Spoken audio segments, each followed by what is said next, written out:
भाजपा सांसद संबित पात्रा ने कहा, आज वे यानी राहुल गांधी समझौतावादी कह रहे हैं, लेकिन हम बताना चाहते हैं कि वास्तव में समझौतावादी कौन थे। असलियत में समझौतावादी पंडित जवाहरलाल नेहरू थे। हमें उन्हें चाचा नेहरू नहीं बल्कि चाचा कॉम्प्रोमाइज्ड कहना चाहिए। उनके द्वारा जानकर गलतियां की गई थी ताकि देश कॉम्प्रोमाइज्ड हो। सवाल है कि राष्ट्र सुरक्षा इतनी कमजोर क्यों बनाई गई। दूसरा विषय क्षेत्रीय समर्पण का है। चाचा कॉम्प्रोमाइज्ड ने अपने मन के मुताबिक भारत के मानचित्र पर पेन से लाइन बना दी थी। यह पाकिस्तान, चीन और भारत है। कॉम्प्रोमाइज्ड गांधी परिवार, और आज उसी संदर्भ में हम उसे आगे बढ़ाएंगे। कभी कभी मुझे लगता है कि we have given a long rope to the Congress party, और कांग्रेस पार्टी के असलियत को, कांग्रेस पार्टी के परिवार के असलियत को, परिवार ही कांग्रेस है, इसलिए नेहरू, इंदिरा, सोनिया गांधी, राजीव गांधी, राहुल गांधी, प्रियंका वाड्रा, इनके असलियत को जनता के समक्ष संपूर्ण रूप से बार बार रखना पड़ेगा, ताकि इनकी डायनास्टी कितनी कॉम्प्रोमाइज्ड है, इनकी हालत कितनी कॉम्प्रोमाइज्ड है, और इनके कॉम्प्रोमाइजेस के कारण भारतवर्ष को क्या सहना पड़ा है, क्या हानि हुई है, what losses has India taken upon itself because of the compromises of the dynasty of the Gandhi family, is something which we have to remind the Gen Z and the others in the country again and again. आज इसी कड़ी में कुछ विषय मैं आपके समक्ष रखूंगा, मगर सर्वप्रथम मैं ये कहना चाहता हूं कि जो वर्ल्ड एआई समिट हुई थी, आज हमने देखा कि उसके पीछे एक बहुत सोचा समझा प्लान्ड अरेंजमेंट था।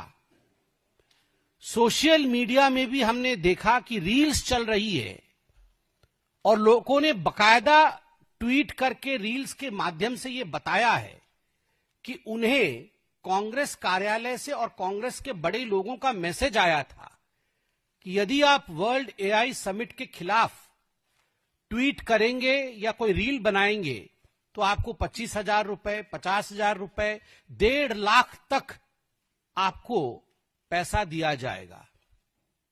अनेकों ऐसे उदाहरण हम सोशल मीडिया में देख रहे हैं, और ये ऑथेंटिक है क्योंकि बकायदा मैसेजेस डालकर दिखाए गए हैं। मैं भी मीडिया में देख रहा था, कई चैनल्स इसे चला रहे हैं। तो ये जो राहुल गांधी का पूरा एक प्रिपेयर्डनेस था भारतवर्ष को नीचा दिखाने में, और जो स्लोगन वो कॉम्प्रोमाइज्ड का यूज कर रहे हैं, आज हम बताना चाहते हैं कि वास्तविक रूप में कॉम्प्रोमाइज्ड कौन है।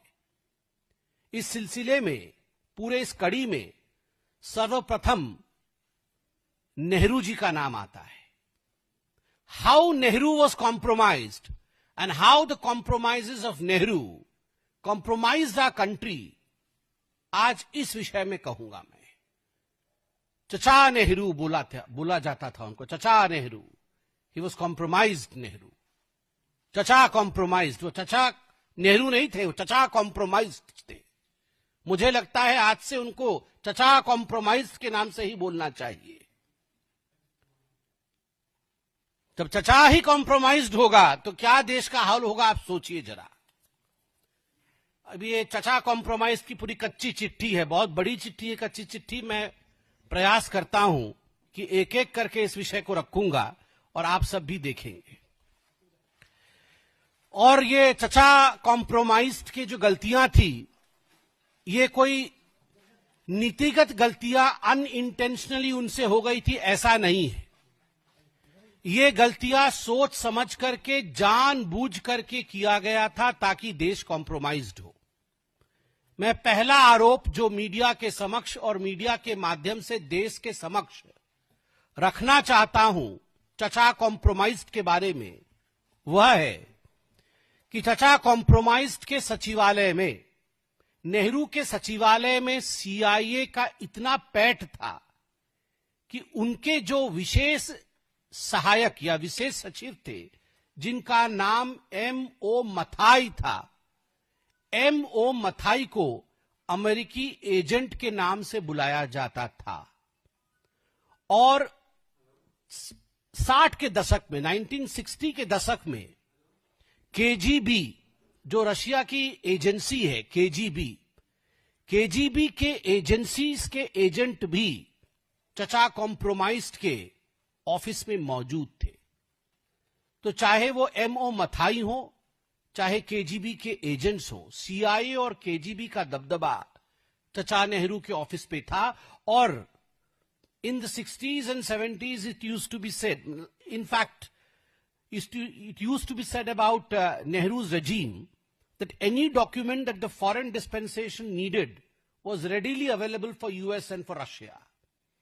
That was the situation, grim situation I would say, and that was the compromise that Nehru did with the security of this country. सवाल है कि राष्ट्रीय सुरक्षा इतनी खोखली क्यों बनाई गई कि गुप्त दस्तावेज देश के विदेशी हाथों में सौंप दिया जाता था। दूसरा विषय है क्षेत्रीय समर्पण का। ये जो चाचा कॉम्प्रोमाइज थे, चाचा कॉम्प्रोमाइज ने भारत के नक्शे के ऊपर जब मन किया मानो अपने स्केच पेन से ही उन्होंने आंक दिया कि ये पोर्शन पाकिस्तान को दे देंगे, ये पोर्शन चीन को दे देंगे। He used the sketch pen to in fact cut off parts of India, dismember India and hand it over to foreign dispensations like Pakistan and China. Tibet और अक्सई चीन की कहानी तो आप जानते ही हैं। 1954 में पंचशील